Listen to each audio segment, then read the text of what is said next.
તરફ DAP, urea સહિતના ખાતરના ભાવમાં વધારો થયો છે તો બીજી તરફ ખેડૂતોને પૂરતા પ્રમાણમાં પાણી નથી મળી રહ્યું।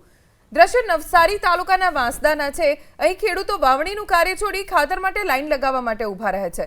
ખેડૂતો ખેતર છોડીને ખાતરના ડેપો પર લાઈન લગાવી રહ્યા છે। પુરુષો તો ઠીક, મહિલાઓ પણ વહેલી સવારથી ખાતર માટે કતાર લગાવે છે। ખાતર વિક્રેતાએ પણ ઓન કેમેરા સ્વીકાર કર્યો કે માંગની સામે પુરવઠો ખૂબ ઓછો છે। ખેડૂત વિક્રેતાએ સ્વીકાર કર્યો કે 10 બેગ ખાતરની જરૂરિયાત સામે ખેડૂતોને માત્ર 2 કે 3 જ બેગનું વેચાણ કરી શકાય છે। જો સમયસર ખેડૂતોને ખાતર નહીં મળે તો મોટું આર્થિક નુકસાન વેઠવાનો વારો આવશે। અમે આશરે કલાક જ જેવું છે તો હવે ખાતર મળે, હવે નસીબમાં અમે છે લાઈનમાં, મળે તો સારું।